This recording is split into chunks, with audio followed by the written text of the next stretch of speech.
Assalamualaikum warahmatullahi wabarakatuh. Saya Dinda Dia Wulandari dengan nomor NIM 29022500029 dari Prodi Akuntansi Fakultas Ekonomi dan Bisnis. Untuk kali ini saya akan membahas materi mengenai asuransi dari mata kuliah Bank dan Lembaga Keuangan. Berikutnya langsung saja untuk pembahasannya adalah yang pertama ada pengertian dan dasar hukum asuransi, yang kedua unsur asuransi, yang ketiga manfaat asuransi, yang keempat prinsip asuransi, dan yang kelima ada jenis dan produk asuransi. Untuk pembahasan yang pertama, di sini terdapat pengertian dan dasar hukum asuransi.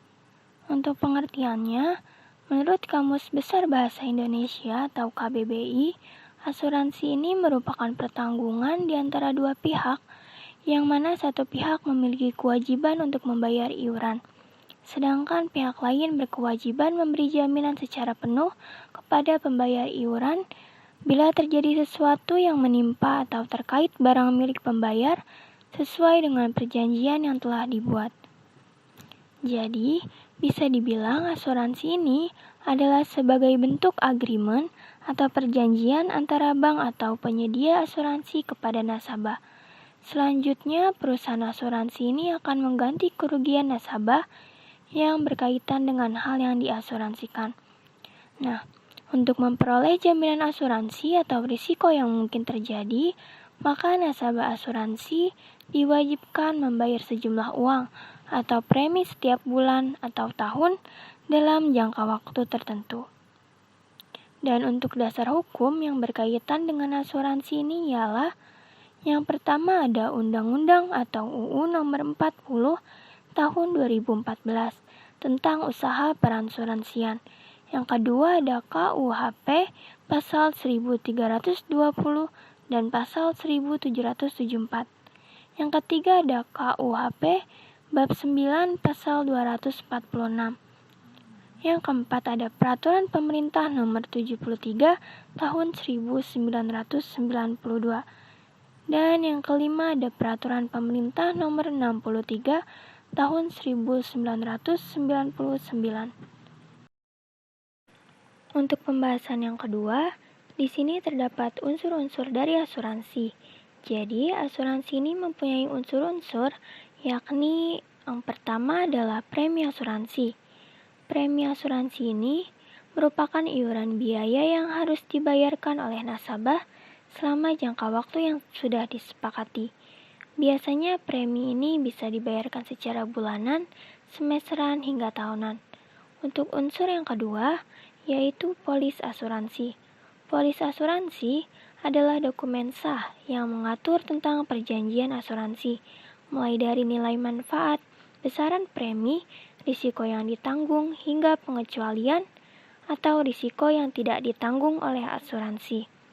Untuk unsur yang ketiga adalah klaim asuransi.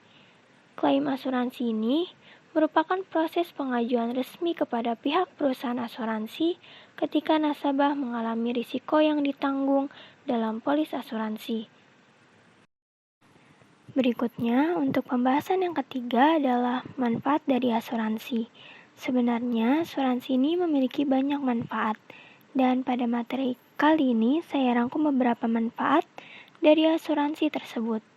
Untuk yang pertama adalah tabungan dan investasi. Asuransi dapat menjadi tabungan atau investasi karena di akhir kontrak kita sebagai nasabah akan mendapatkan jaminan pengembalian investasi, dan kita sebagai nasabah juga dapat memilih jangka waktu pertanggungan sesuai dengan kebutuhannya masing-masing. Manfaat yang kedua yaitu memberikan ketenangan. Sebagaimana fungsinya yang memberikan perlindungan terhadap risiko, asuransi ini pastinya akan memberikan ketenangan bagi para nasabahnya. Jadi, nasabah tidak perlu lagi khawatir dengan sesuatu yang tak terduga yang bisa terjadi. Untuk manfaat yang ketiga, membantu mengatur keuangan. Maksudnya ialah, sebagai nasabah asuransi, kita pastinya akan diwajibkan membayar premi secara rutin. Nah, Kebiasaan itu secara tidak langsung membantu kita mengatur keuangan menjadi lebih baik. Salah satu bentuknya adalah menyisihkan sebagian pemasukan atau bahkan memulai kehidupan yang lebih hemat.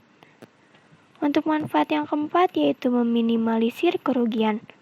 Seperti sudah dijelaskan sebelumnya, bahwa asuransi berperan untuk memproteksi kita dari berbagai risiko yang tak terduga.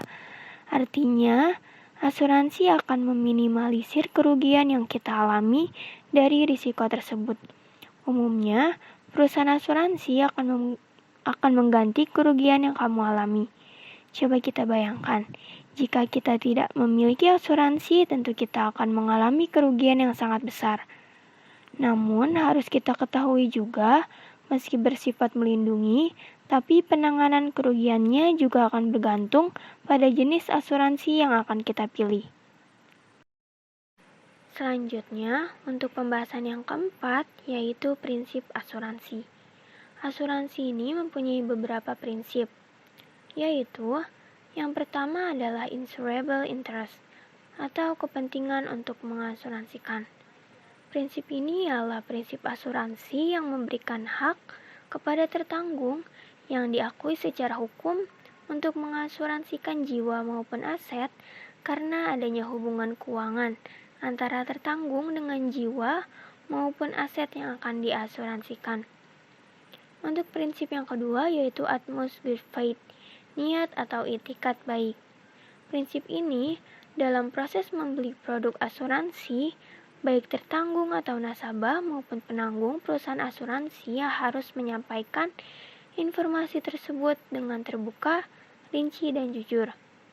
Untuk prinsip yang ketiga ialah indemnity atau ganti rugi. Prinsip ini adalah perusahaan asuransi selaku penanggung harus memberikan ganti rugi kepada tertanggung sesuai dengan kesepakatan pada perjanjian atau polis. Kemudian, nilai tanggungan harus sesuai dengan nilai klaim yang sudah diajukan tanpa pengurangan atau penambahan nilai. Untuk prinsip yang keempat yaitu subrogation atau pengalihan hak kepada pihak ketiga. Prinsip ini adalah prinsip yang mengatur dalam hal seorang penanggung telah menyelesaikan pembayaran ganti rugi yang diderita oleh tertanggung. Maka secara otomatis hak yang dimiliki tertanggung untuk menuntut pihak ketiga yang menimbulkan kerugian dan atau kerusakan tersebut beralih ke penanggung. Untuk prinsip yang kelima yaitu contribution atau pertanggungan bersama-sama. Prinsip ini adalah prinsip asuransi di mana pembagian pembayaran klaim antara beberapa perusahaan asuransi jika pihak tertanggung mengasuransikan harta bendanya kepada lebih dari satu perusahaan asuransi. Untuk prinsip yang keenam yaitu proximate cause, yaitu penyebab utama yang paling dominan. Prinsip ini adalah perusahaan asuransi hanya mengganti kerugian nasabah asuransi jika peristiwa diakibatkan oleh penyebab yang tertulis dalam polis. Untuk pembahasan yang selanjutnya yaitu jenis dan produk asuransi. Di sini terdapat asuransi jiwa.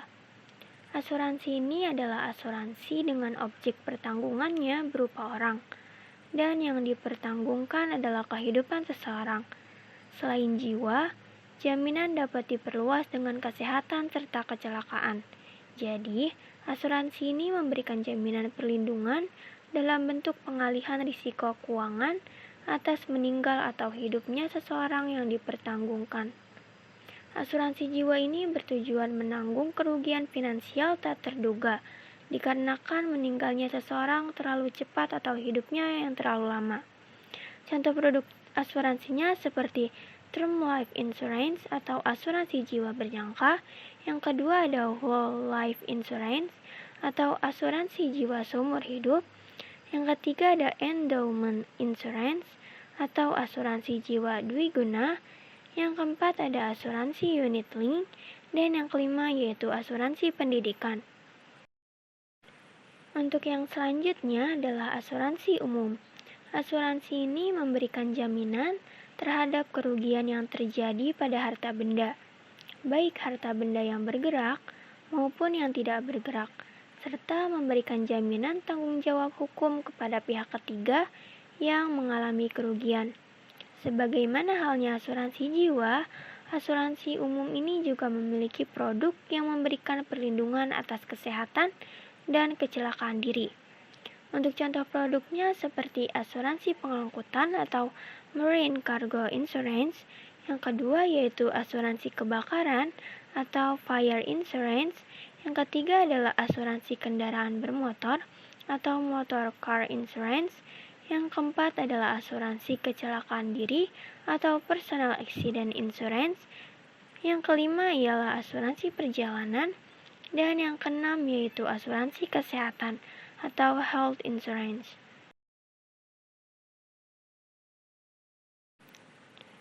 Mungkin itu saja pembahasan materi kali ini dari saya.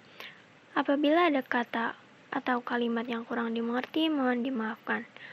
Wabillahi taufiq wal hidayah. Wassalamualaikum warahmatullahi wabarakatuh. Terima kasih.